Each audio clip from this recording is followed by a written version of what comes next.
welcome to a special live edition of Alienating the Audience. We've got Dr. Erin Macdonald and Dr. Mohamed Noor, both of whom have come on the show to make me smarter and elevate the discourse in general. Although today we're going to do less of a make everybody smarter thing and more of a geek out, nerd out type of show.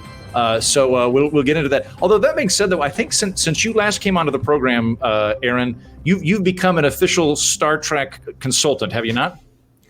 Yes. So okay. we can say it now, and so has the other person here. This is for me. It's more of a job. But Dr. Noor, you're also a Star Trek consultant?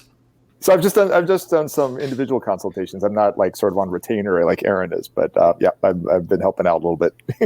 I am officially intimidated by you both now. I was on now I'm officially in the intimidated camp. Very glad I'm drinking coffee, and that's cool. Well, I'm delighted that you're both Star Trek consultants, because I thought today we would kind of play a game. I don't know who came up with this.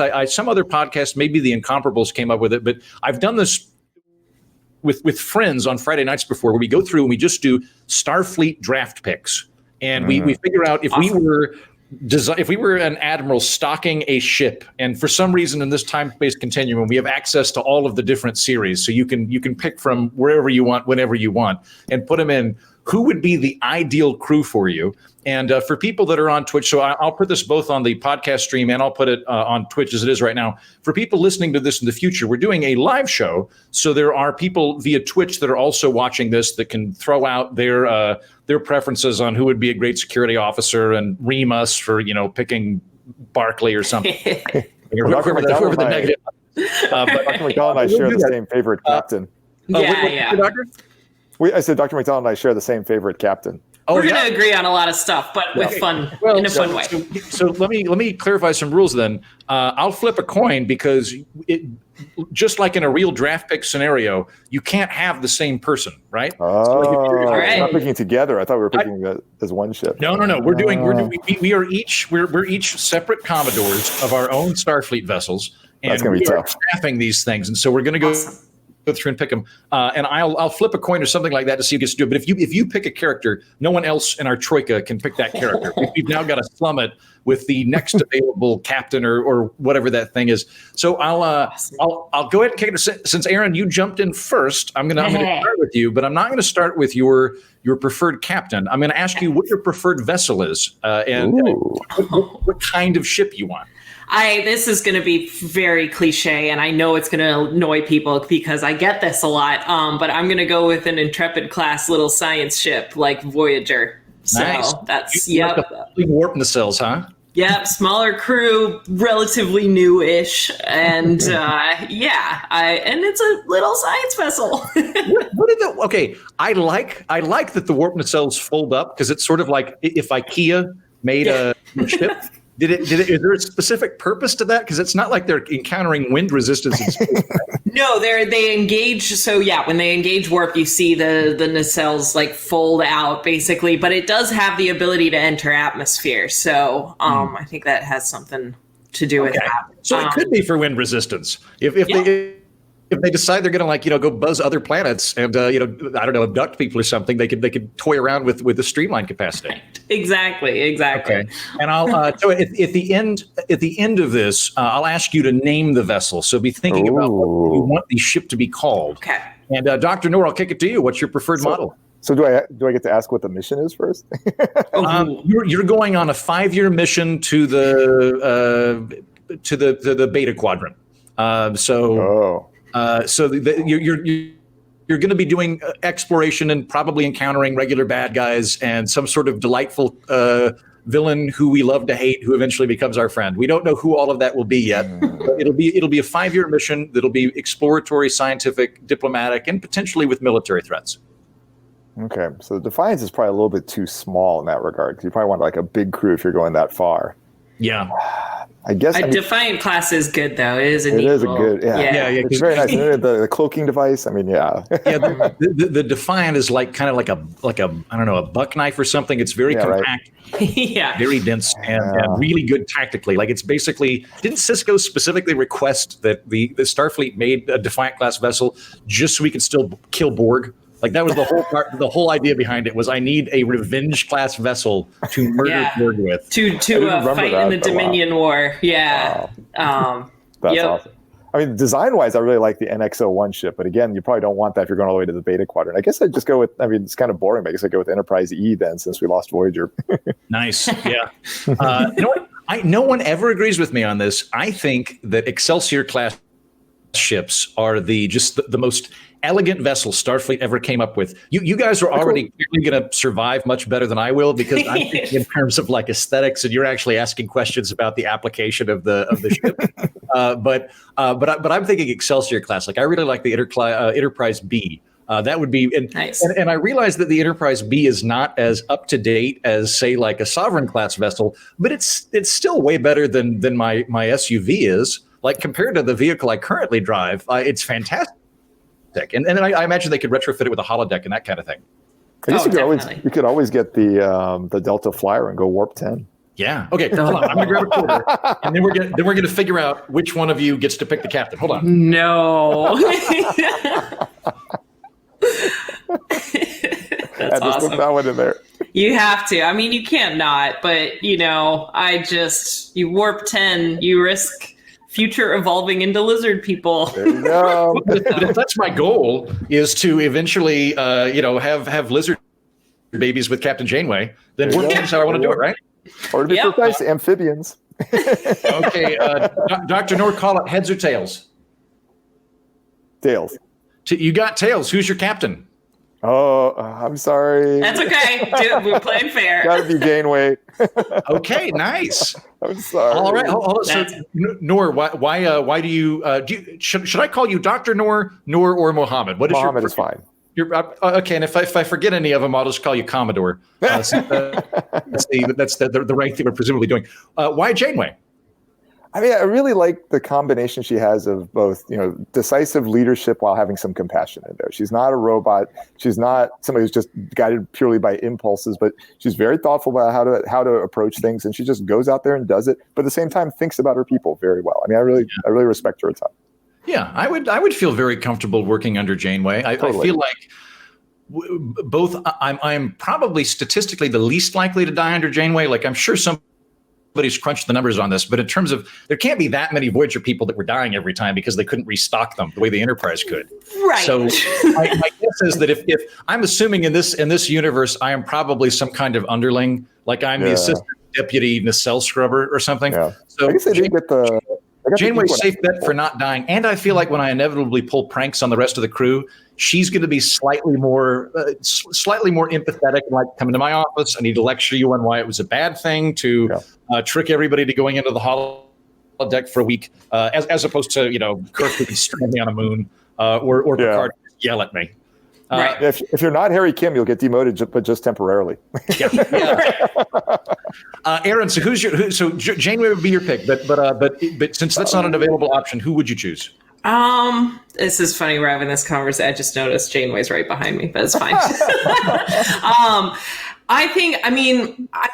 Initially, because I was like, well, if I can't have Janeway, I would go with Cisco because DS9 is a good one. But having a few seconds to think about it more, I think I might actually go with the OG Giorgio from Discovery.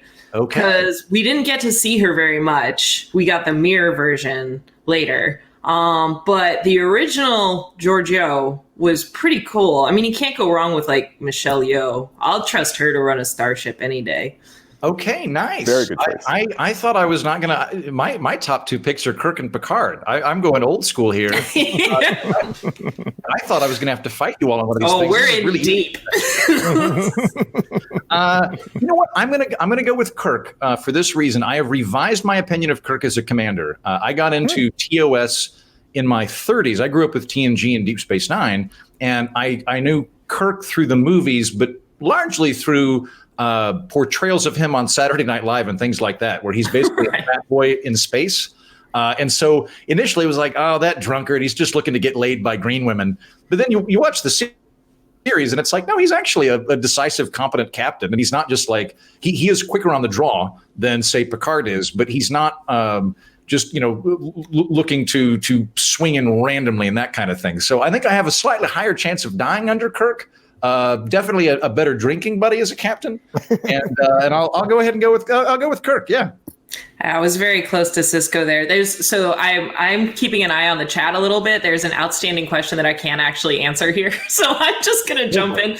But someone was wondering if spare Q characters ever joined crews for an episode, and one I just watched recently was when Q's son, the troublemaker, basically goes through Starfleet with under the guidance of Janeway. Wait, is that in Voyager? I must have missed that one. That must be because I know that. Okay, so Q, I guess Q shows up in everything but the original series, or not everything, but he shows up in TNG, Deep Space Nine, and Voyager. Is he in Deep Space Nine? Are there Q episodes? I think there's one episode in Deep Space Nine, and then in Voyager, as I recall, he there's like kind of an assisted suicide episode with Quinn, where there's a member of the Q continuum who doesn't want to exist anymore, and then he comes, and that starts antebellum Civil War type thing with a lot of costuming choices in the Q continuum, and Voyager goes to check it out, and it's basically Mississippi.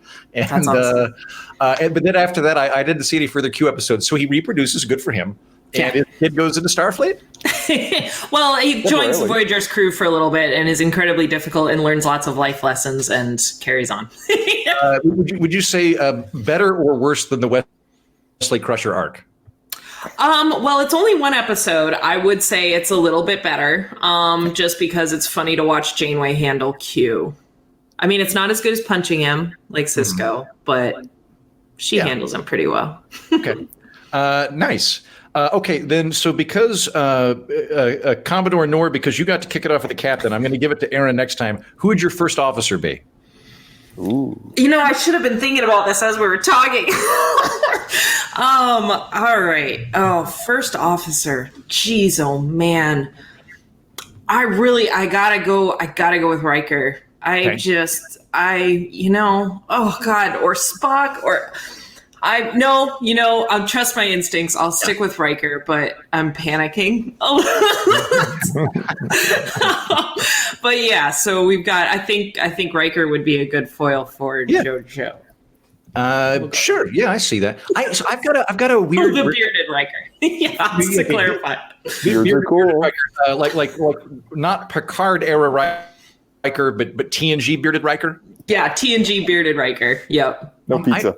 I've got a weird thing with Riker in that I love Jonathan Frakes. I think he's like an incredible actor and just a really nice human being. Yeah. I don't like Riker that much. Riker always kind of struck me as a dick, and it's weird now having met the actor behind him a couple of times. When I first moved to Los Angeles when I was in my early 20s, I lived in a tool shed behind my best friend's house and made money as a background extra. And the first show I was on, he was the director of. And after we did this grueling, 72-hour period where he clearly slept on a couch for like an hour a night, I came up and was like, I own an action figure of you. Can I get a photo with you? And he was really nice and like, yes, of course. And I later found out that normally you get like banned if you ever talk to a director in that environment. And a few years later, I saw him at a Star Trek convention. He came in with a falcon on his arm and didn't discuss it. Didn't feel obliged to tell any of us why he had a falcon with him. He just proceeded to do a Q&A with the falcon. And awesome. I went up and said, I've worked with you before, and I just want everybody in the room to know that you're a genuinely kind person to everybody that you work with. And everybody on set was treated respectfully, and it was a stressful environment, but yours was really nice. And he tracked me down. Later, he come thank me and told me it meant a lot to him, and I was like, "This is amazing." That's legit. Like I was on the cruise with him last year, the Star Trek cruise, and I think that was something he was so good at, was making sure his energy stayed really high. He was always friendly to everyone. Yeah, he remembers everyone. He genuinely loves doing this stuff. So maybe my opinion of Riker is embellished a little because of that, but even then though, I think the thing I appreciate about Riker is I do think he's very self-aware. Like I think that he knows what he's capable of, what his limits are. He has the ability to become captain and just decides what works best for him, and I think that honesty is good. He was made all powerful and gave it up. Right, exactly. And he has a weird twin somewhere. Yeah, I saw that in the chat. Yeah. Did we lose Andrew? He's frozen on my screen. Are you seeing him? I see him, but he's not moving. Mohamed and I can chat about for a little bit. Yeah. You and I was hesitant about the Kirk things. I just watched the episode Miri from the original series, and oh my God, that's so cringy. Yeah. Kirk is like totally flirting with this like 15-year-old. Like, what are you doing? There's some original, like, so for people here, like, who might not know, my favorite things that I do on the cruise with us is they do a bad lip reading of an original series episode, like the cringiest original series episodes, and they literally like have Star Trek cast just come up and then they mute all the noise and everyone just does like an awkward bad lip reading of it, and it's hilarious. Like, it's awesome. Hilarious. We totally lost Andrew now. Yeah, well, I'm sure he'll come back. This is okay because it gives me time to actually think about what what the rest of the crew is. So I'm glad you didn't pick Spock, because I was totally like Spock. Though actually, I saw in the chat somebody mentioned number one. I'm like, oh, number one would be good. I would totally go with number one. I'm kind of upset I didn't think about her. Yeah. I mean, we didn't see as much of her as we did like the regular ones. But she was kind of a one-off thing. But I think I'd still go with Spock just because we know him better. And he's very reliable. Number one seems amazing from everything I saw, but just. Yeah, but we don't know. Yeah, we don't know her that well, but we know Spock so well, our little friend. Oh yeah, totally. Definitely not Chakotay. He's fine, but it's like doesn't even cross my mind. No, right? Or it's a Paul. No. Yeah, exactly. For you. All right. Hey, you kept going. Good. Yeah. Oh, yeah. We talked about Spock and our personal. To be clear, you got to hang out with Jonathan Frakes on a cruise. Yeah, is that what broke your I just imagine you sipping Mai Tais with him on a deck, like talking about books. Just like we're like, oh, did you read Cold Mountain? Like were you just chilling? What is that like? Yeah, we talk a lot. You just play like shuffleboard and like. I mean, it's a Star Trek cruise, so there's a lot of Star Trek in the best way. It's like a convention, so it's like a convention except it's twice as long because it's like 6 or 7 days. And Mohamed and I both just came back from this year's Star Trek cruise, like a week. Wow, you got under the wire. So we were under the wire one more week cruise before we quit doing that. Yeah, it may not have happened otherwise. So. Yeah, it's really fun. I mean, it's constant Star Trek all the time, but it's like, so it's twice as long, and then it's about 1/10 of the people of a normal convention, if that. Oh. It's 2,000 or 3,000 people, and you just have a lot of like freedom to just kind of do some quirky, weird things. Like Mohamed and I gave our science talks together. I did a whiskey tasting. I think Nana Visitor did a food course for people. John Delancey did a reading of one of his plays. Evolution. Yeah, and Mohamed and I both got to be on Hollywood Squares with the cast of Star Trek. That was hilarious. As well as Science Jeopardy with Tim Russ, who ended up winning. So it was fun. So now I'm intimidated by you both and very jealous of you both, which I assume there's if not a German word for, probably a Klingon word for. So I will eventually track down the guy that invented Klingon and ask him what emotional state I'm feeling right now. Yeah, that sounds pretty cool. Wait, hold on. What whiskeys did you do a tasting for? So this was funny. They, I mentioned this idea after I'd done the year previously because my Scottish, having lived in Scotland and where I did my degree and everything. And so we decided to host a whiskey tasting, but we were limited to what the cruise had. And so they sent me a list, and so Dewar's and about that. About that level, to be honest. And it was all space side. It was all kind of blended whiskeys. But honestly, though, the ones that they got were different enough that we could talk about it, and everyone was just there to have a good time. No one was legitimately annoyed about it. We just all nerded out about whiskey, and it was really, really fun. So that was also right before the Jeopardy tournament. Yeah, and it was right before Science Jeopardy. So I got toasted and then had to go compete with Mohamed and Tim Russ on science questions. So they definitely did that on purpose. I got to say, Erin, if you were to call me and go, hey, I'm doing a whiskey tasting with Jonathan Frakes, but we only have Dewar's and Jameson's, I wouldn't be like, well, you go to hell. I only turn up the single malt. That just does not sound like it's sufficiently worth my time. Yeah, that's pretty fun. Exactly. So yeah, that was our little tangent. But it's fun. So okay, Mohamed, we've got Riker for you, Erin. Mohamed, who's your first officer going to be? Spock. Oh, man, very solidly Spock. So I in the comments, somebody suggested number one, and I was like, that's a very solid choice, but we just don't know her as well. But Spock is so hold on. When you say number one, you don't mean the pug in Picard, do you? No. Who do you mean? Una, I guess was her name. Is that right? From okay. Yeah, from the Cage as well as from Discovery. Oh, so right. She was played by. Why is her name escaping me? Gene Roddenberry's wife, voice of computer, Majel Barrett. Yeah. She played this number one character in the pilot for Star Trek that then ended up changing when they actually commissioned the series. But then in the, because that was Pike in the pilot as well, when they brought Pike back in Discovery, they brought the character of number one back as well, which is pretty cool. She's a pretty cool character. I like your idea of the bug, though. Right. So, the Spock was definitely my first choice. If Spock has been taken out, and we've got Riker and Spock, Riker would probably be my second choice. I feel like Kira Nerys would be a very strange exchange program. I don't know that the paperwork would boggle the mind. What are the alternatives, though? I don't know that you want Chakotay or T'Pol. I mean, you know what? Saru might be okay. Here's what I'm going to do. Just because I think the entertainment value would be really good, I'm going to put Barclay as my first officer. I think that's going to be. He's going to have a lot of personal growth.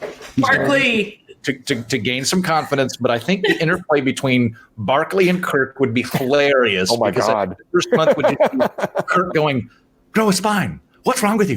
Just do the thing you need to do. Do it."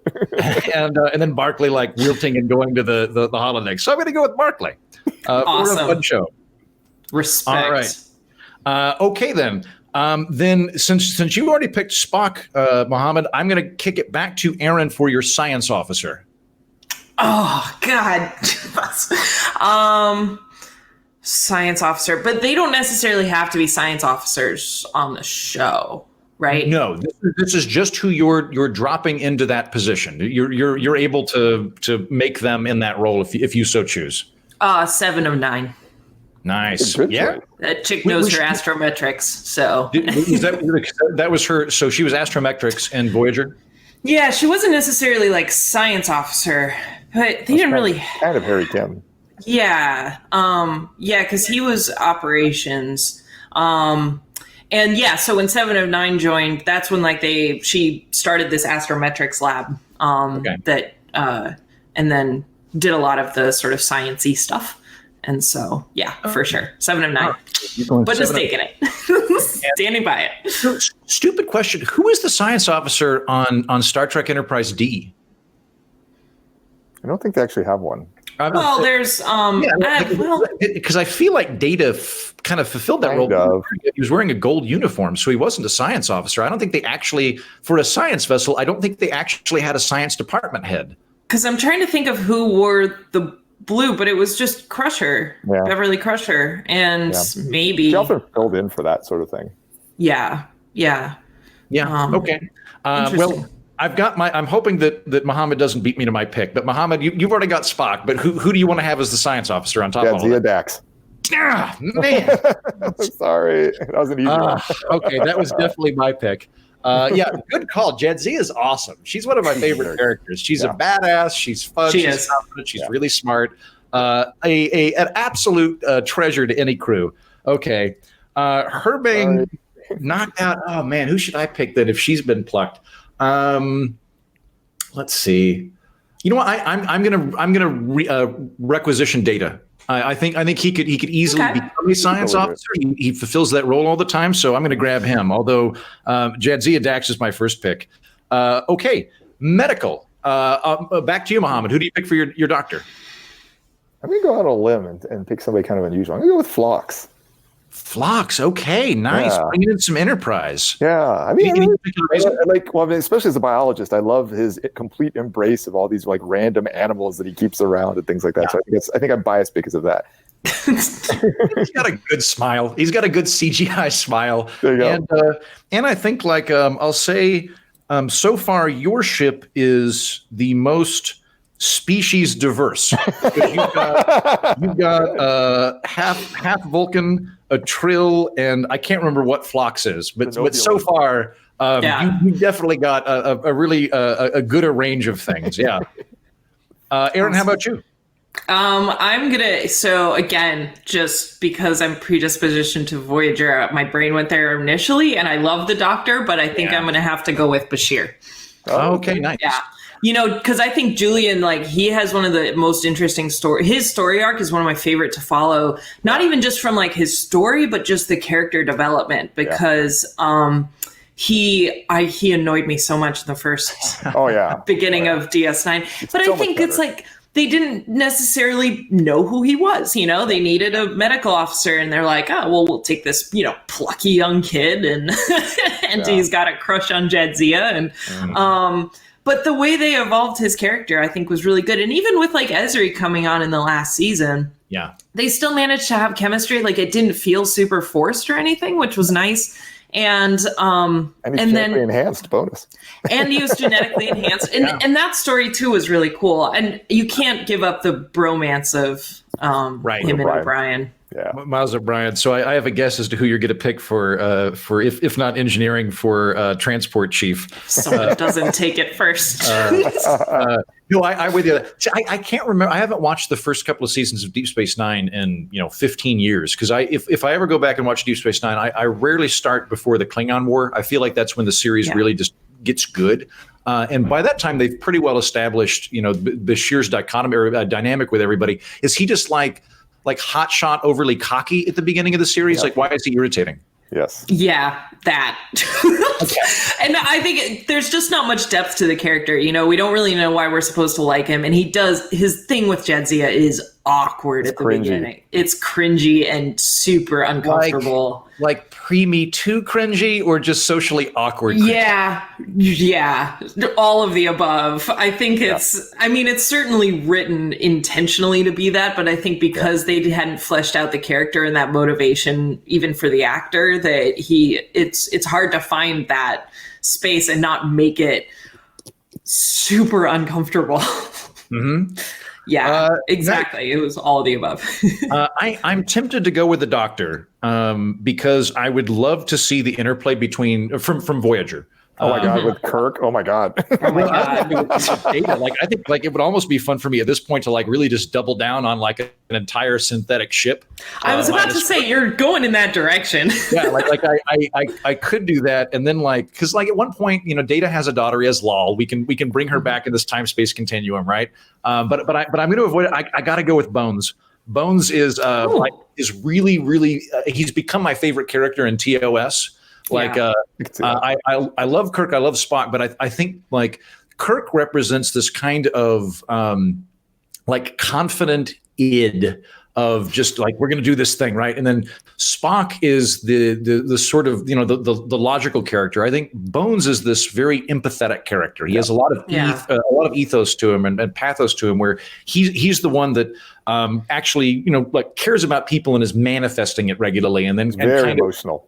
And I think he would become a good foil to Data. Actually, I think there'd be a really cool mentor relationship where Bones is both disliking him but takes him on as kind of a nephew and explains how emotions work. I think in the first episode of TNG.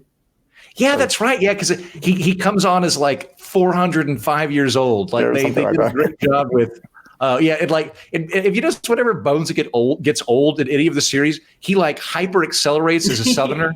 He becomes way more Southern. There's an episode where they everybody on the Enterprise TOS catches a bug, and so they go to Bones, and he's doing weird chewing action, and he's I just know the blah blah blah blah blah. For some reason, all the old people stuff in his head is just more like Matlock. Whatever Matlock would do, that's what I'm going to do.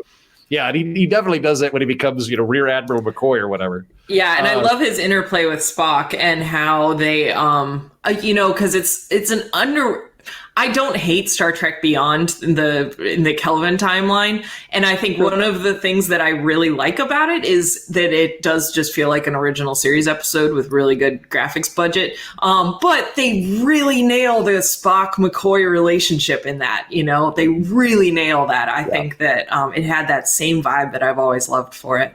Agreed. Yeah. No, it's a wonderful thing. Watching them have a really good friendship, but also really irritate each other. I enjoy, I liked you better before you died. Like, whatever the line is, I think from Final Frontier. Absolutely fantastic. All right, Mohamed, I'm going to kick it to you. Who's your security officer going to be? Oh, security. I think I'm going to go with Worf. Sorry. Yeah. He's the one who popped into my head immediately. I was like, Worf is a good keeper there. And again, you have the most genetically diverse starship. I think you have one human. You have 1.5 humans. Is how many you've got. If they try to redo the chase, it'll actually work really well. Yeah. And Erin, how about you? Yeah, Worf was the first that came to mind because you can't go wrong with a Klingon. But I'm going to say Tuvok. Honestly, like Tuvok, I think is a fantastic. It's such an interesting thing to make him a security officer, but like he's on it and he's super suspicious of everyone when he's supposed to be. And he's like the first to be like, well, actually, this is weird. We should do something about this. So yeah, I would definitely go with Tuvok. Yeah, Tuvok would have done better in the episode The Drumhead than Worf did. Which one was the Drumhead? Drumhead was the one where there was that suspicion. This was in TNG. This was the one where there was that suspicion that somebody had done something wrong, and it turned out nobody had actually. I think it was just ended up being an accident, but they kept on like trying to figure out stuff and getting more and more suspicious. And Worf totally bought into it, whereas Tuvok probably, if he had been there, he would have done a better job at that. He would have been like, I don't see the evidence here, and would have just let it go. Yeah, that makes sense because I feel like all Klingons are 16-year-old boys. Like the whole idea of Klingons is just like, what would a football team of very testosterone fueled 16-year-olds look like as a civilization? And it's great in some capacities, but it's going to be a little bit less rigorous in analytical tools. Whereas Tuvok, I could totally see Tuvok going like, oh, apparently I'm insane. I should remove myself from this equation in a way that a lot of other people wouldn't be able to divorce their ego. This one's easy for me. I'm going to go with Odo.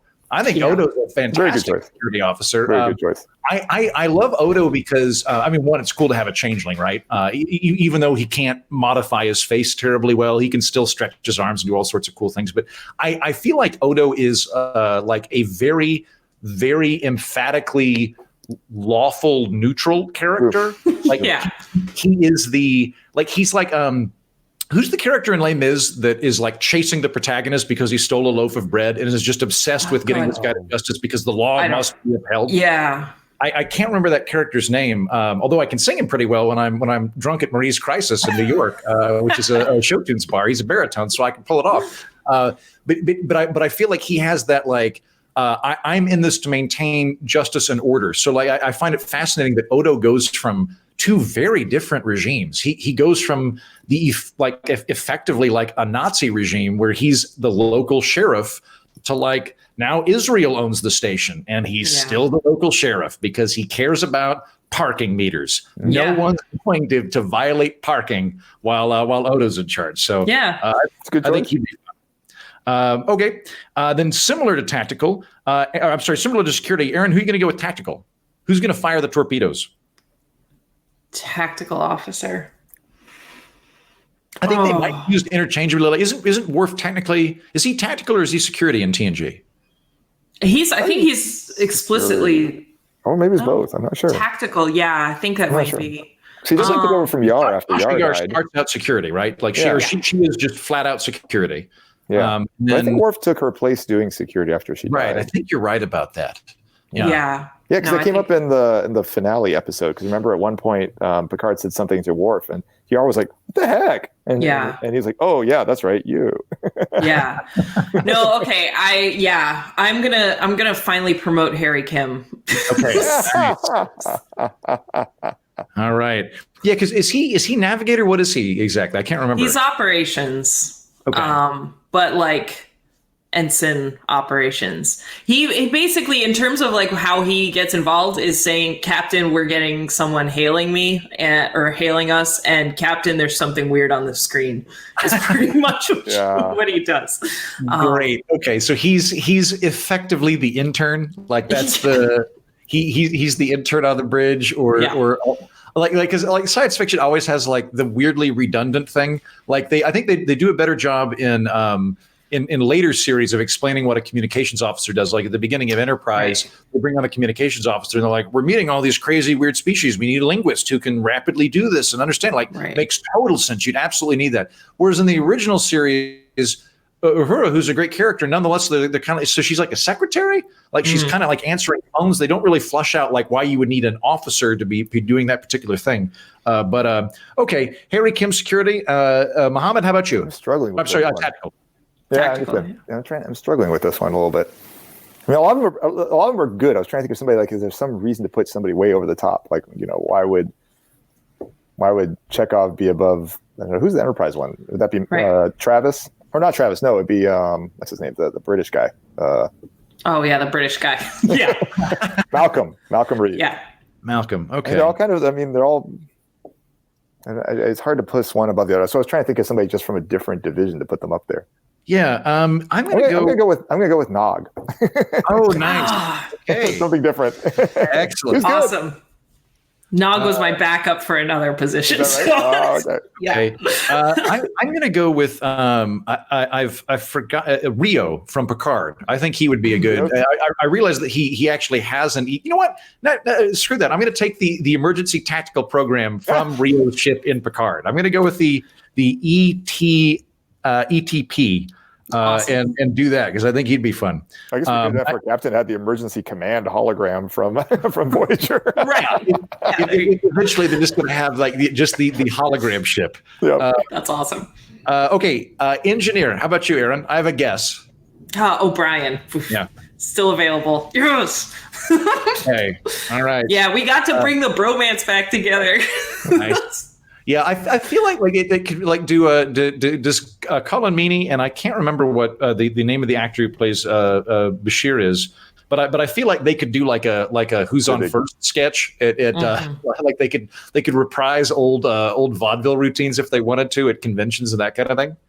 Yeah, for sure, 100%. I like O'Brien for he's incredibly competent. I don't think anybody gives him enough credit for the fact that like.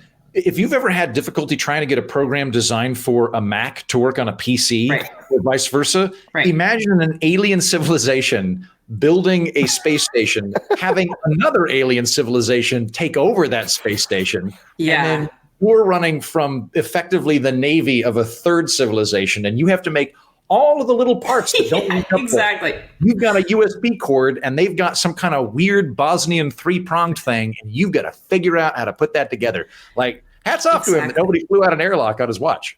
Well, and like too, so my partner was in the Marines and he always loved O'Brien because he felt like that O'Brien just had that like NCO attitude down of just I just have to get this done. I just need people to get out of my way. Let me do my job. I know what I'm doing, and then like his mentorship of Nog. There's a lot of good stuff. So was he chief petty officer? Was that his rank on Deep Space Nine? I can't remember. So he was effectively the chief engineer, but they made chief, which but like, he was an NCO, and they really helped. They really portrayed that well. I'm not familiar with that culture, but certainly, I only know about submarines through Star Trek and Down Periscope, starring Kelsey Grammer. That is the total extent of my knowledge of the Navy. But it does seem that they usually have that like kind of. They have like the kind of grizzled, been everywhere character who has zero desire to enter command. Like when he was deciding whether or not to shoot the captain, like, and they're like, why not Unk? He's been around the and he's like, nope, this is not my job. I'm not doing this. I just keep the torpedoes working. So, O'Brien, good call. All right, Mohamed, how about you? So mine's a conditional. If I get a spore drive, I want Paul Stamets. Dude. Why not? Okay, we'll pass it out. If I can't have the spore drive for whatever reason, then I'll go with B'Elanna Torres. Nice. Oh, nice. Okay. Yeah. All right. So Paul Stamets. All right. And then I'm going to go with Scotty. I like Scotty. I'm a big fan. I didn't want to leave him out of this for sure. Yeah, for the record, I would have probably made this less TOS heavy if I had got Jadzia. Sorry. So you guys have picked some of my top picks. That said, though, I feel comfortable from doing that. We'll be all right. Okay, so then I've got 3 more of these. Only one of them is like an official Starfleet position, and and you could probably use this for anybody that you just want to fit in the crew that you haven't found a way to do it yet. But transport chief, who do you want to have? Because I can only think of 2 people that actually do it in Star Trek lore anyway, and we've already put them both on the board. But Erin, who do you want to have for that? Transport chief. This is just to fit our friends in at this point, right? Right, yeah. We get a character that you're like, hey, we're getting this gang together. Do you want to come man the control? Yeah, we got a spare seat. We got some extra gas. Oh man, I feel like my ship's is gonna fall apart real fast if I start bringing in the people that I really want to bring in. But I think for this one, we're gonna give it to Morn. Oh, nice. Nice. Okay. Wow. That's the thing. Yeah. Okay. I'll pick one of the other extreme. Okay. Awesome. I'm gonna pick Garrick. Hello. How was your trip? I think that this would have resulted in the same thing anyway. The 2 remaining categories are if you're going to have a kid on the ship, and if you want to just have a civilian who you want to have on, but Garrick would fit the bill of civilian. So I'm gonna consider that motion germane, Mohamed. You get to have Garrick, who is my number 1 favorite Star Trek character, and I wish that I preempted it and just picked him as first officer. I know. I'm kind of feeling that too, but I feel like he's a bit of it crossed my mind. And I talked myself out of it because I don't trust him enough to run the transporter. Right. Yeah. He will turn it into like a smuggling ring real fast. Yeah. That's a good point. Or just alternately a slightly higher amount of people will die in transport accidents than you were anticipating. And it'll all seem to work out for the good, but there'll always be that part of your mind that's like, did he whack the assistant science officer? Because they got into a spat recently. Yeah. Oh, and someone in the chat nailed why I went for Morn is because he can sit in one place all day. Yep. That's right. Yeah. Mohamed, you're breaking my heart. Taking Sorry. Garrick is such a good. Garrick. I would invent a position of chief intelligence officer. I would just be you're going to be master of whispers on the ship. He wouldn't want to be chief intelligence officer because it makes his goal too clear. That's a good point. You know what I'd probably do? At this point, I'm tempted to just leave my ship and come over on your ship and become the intern. But I think had I been able to nab Garrick, I would have given him some unassuming civilian position. So like Mott the Barber on TNG. He's in one episode and then he's referenced in another episode. Apparently, there's just a civilian barber operating on the Enterprise. So I would give him some unassuming position like that. I will think for transport. Oh, my heart is broken. I think I'll go ahead and just grab Esri, maybe. So somebody mentioned her earlier, so I'm going to grab her. And then that opens us up to civilians. Now you guys have already grabbed a couple, but this just in anybody kind of within the franchise at this point that you think would complement the crew reasonably well.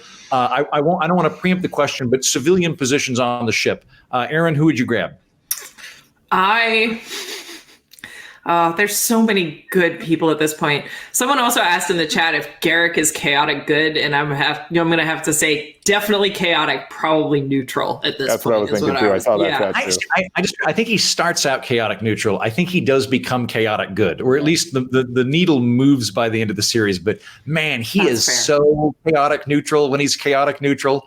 Just absolutely phenomenal character. Yeah, fabulous. Okay, civilian, I gotta go with the leader of my Klingon house, Martok. Okay, nice. Martok. Okay. Yeah. What would he be doing on the ship? Oh, just chilling out, getting in everyone's way, throwing drinking parties. Yeah, chief morale officer. We'll give him that. Nice. He's the party planner. He's the head of the party planning committee. Yeah, he's led a rough life, man. We'll let him chill out and organize the parties. That would be pretty cool because I feel like if I were on the USS Macdonald or whatever you're going to call it, like after a long day, you're like, you know what? Screw it. I'm going to go have some blood wine with Martok. That guy will exactly. give me some straight talking advice here where I mentioned like, I'm having this problem with the chief science officer. And he's like, have you tried hitting him? He sounds like he punched in the face. Exactly. And I'm like, I haven't. Thanks, man. I'm sure, you know what? I'll bet you this. I bet you he's a super loyal friend. I bet he's kind of a little bit rough, but once you get to know him, I bet he'll kick down a door for you. So I love Martok. I have the house, so I have like my nerd litmus test tattoo with all my symbols and things, and I have the House of Martok, which no one ever gets. So you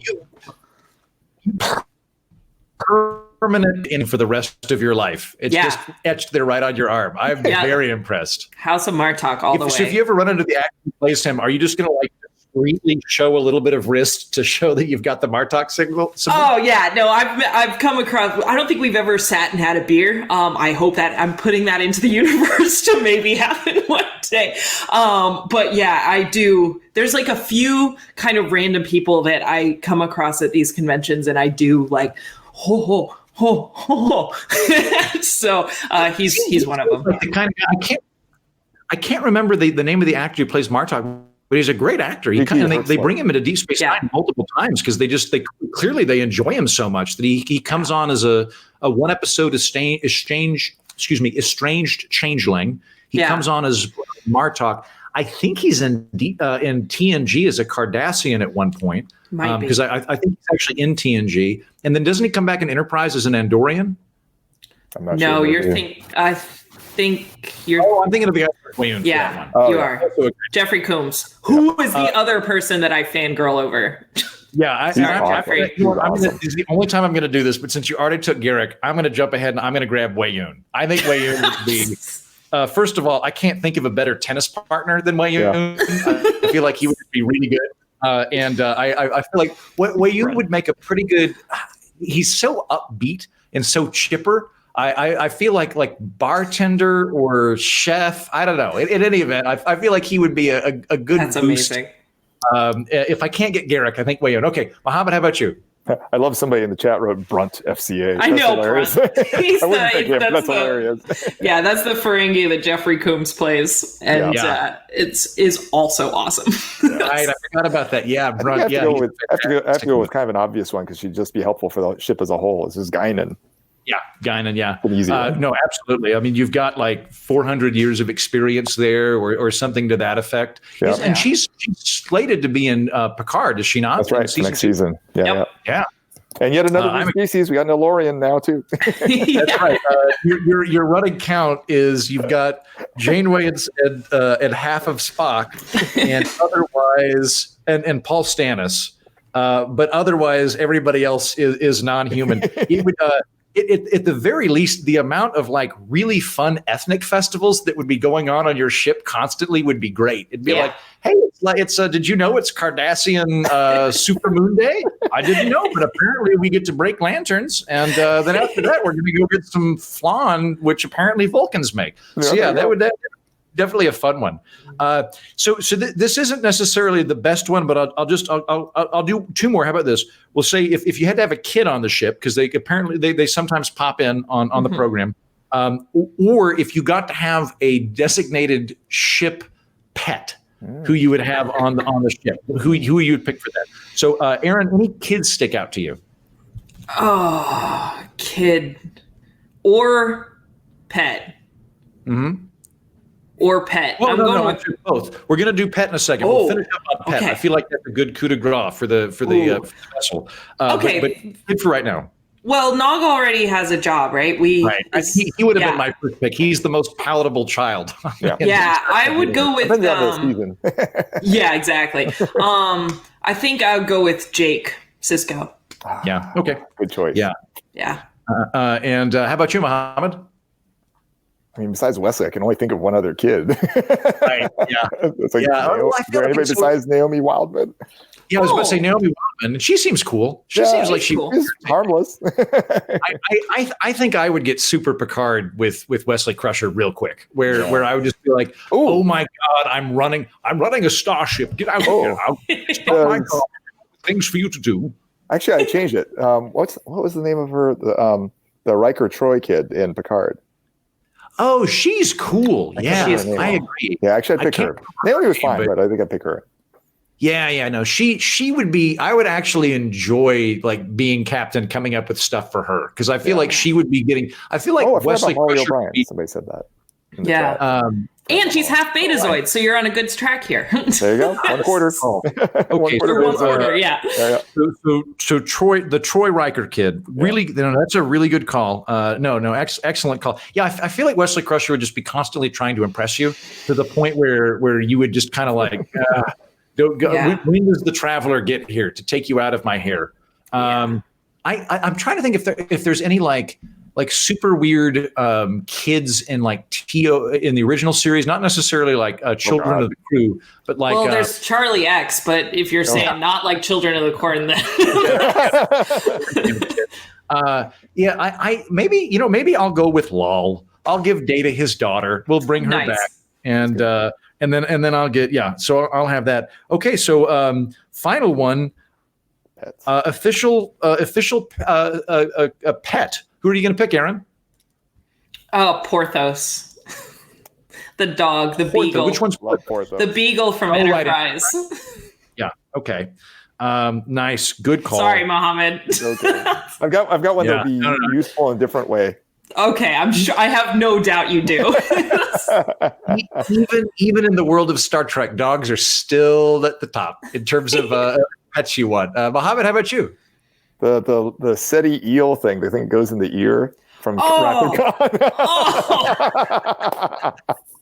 Oh, I like that. That's so dark. Every once in a while you'll meet somebody that just collects spiders, and they've got like a room full of deadly spiders, and you're like, God, I hope there's not an earthquake while I'm playing Boggle at your house, having that thing. Where it's like, make sure that jar is sealed pretty tight. The mind worm come in. Multiple force fields. Multiple force fields. Yeah. Mind worm. Excellent. I think I'm going to go with a Targ. I'm going to have a Targ running around. I think that'd be like if I can't have a dog, I feel like a Targ's pretty good. We could have number one. The dog number one.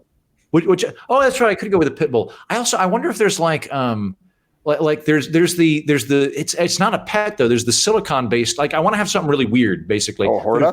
Horda, but I feel like the Horda is like a sentient being. It's not like even though we have difficulty communicating with it, it wouldn't be a pet.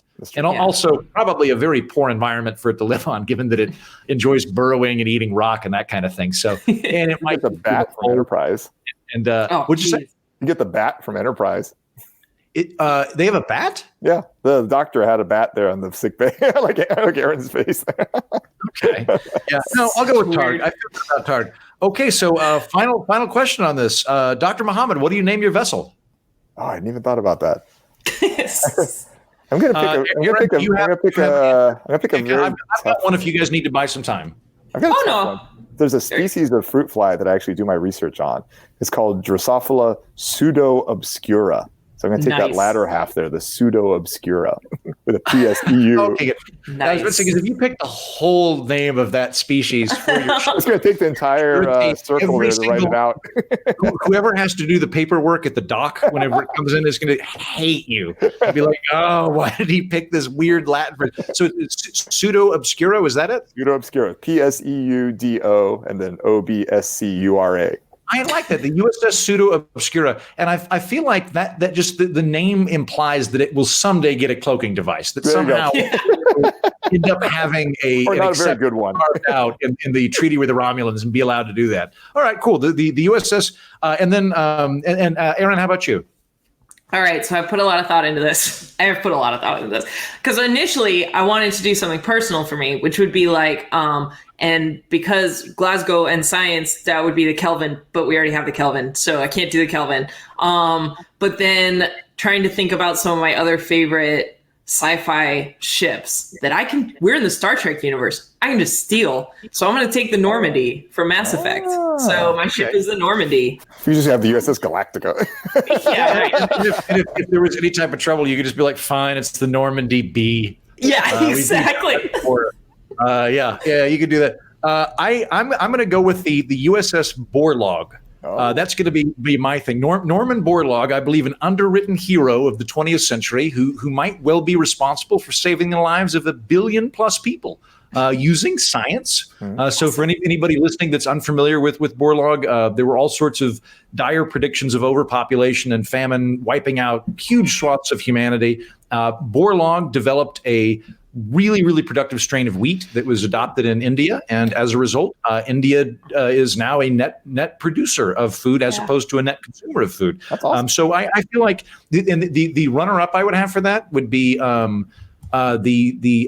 is his name? It's Petrov Stanislav, who also through inaction might have saved the most human beings in history. He during the Cold War, there was a glitch in the nuke radar, and according to protocol, he should have hit the button and started a war. And he thought it was a bit fishy that Americans were going to kill everybody with only 3 nuclear weapons. He thought that was an odd way to kick things off. He also, in retrospect, told people before he died that he just didn't. He was like, "We're all going to die anyway. I don't want to have to personally kill anybody. I'd rather just not have that blood on my hands." And because he didn't do as he was supposed to do, we're all alive right now. So I'll name the captain shuttle Stanislav Petrov. That'll be the captain shot. Will be the one. All right, I'll run through this. Aaron, the USS Normandy has Giorgio as the captain, with Will Riker as first officer, Seven of Nine as the science officer, Julian Bashir as the doctor, Tuvok on security, Harry Kim on tactical, Miles O'Brien engineer, Jake as the kiddo, Martok as the civilian, Morn as the transport officer, and I think that's an outs. I would watch that series for sure. I would definitely. I would certainly, even if we were under quarantine conditions, I would probably binge that series on the sheer thing. And meanwhile, Dr. Mohamed on the USS Pseudo Obscura, you've got Captain Janeway as the commanding officer, with Spock as her first officer, Jadzia Dax as the science officer, Phlox as the doctor, Worf on security, Nog on tactical, Paul Stannis, assuming that you have a spore drive, as the chief engineer, young Miss Troy Riker, who we can't remember the name of, as the designated kiddo, Guinan as the civilian, and Garrick as the transport chief, for which I'm still angry and wounded that you're able to get him. And you're going to have mind worms somewhere on the back. Inevitably break out when there's a slump during the season and they need to. I can imagine Dr. Phlox would be all over that. He'd have a special container for it and be very interested. Oh, let's feed it now. It'll be super wet. Yeah. While putting the entire crew at risk by his obsessive interest in it. Yeah. And I've got the Borlaug. I've got Captain Kirk with Barclay as his first officer. Data is the science officer. Bones is medical. Odo as security. The emergency tactical program as tactical, Scotty the engineer, Lal as the kid, Wayoon as the bartender, Ezri Dax as the transport chief, and a Targ as the pet. All of these, I think, are very well-balanced vessels, and I commend all of you. I hope that when we eventually enter into the future, you're able to staff your own vessel in the forthcoming Space Force. We made excellent choices. Totally. Gang, I think I'll go ahead and conclude it there, but thank you so much for taking time out of your day to do this. I enjoyed talking to you both and catching up, and really just enjoyed flat out nerding out with you. It was really, really pleasurable. Thank you. Yeah, likewise. Thanks so much. See you guys. Okay, bye.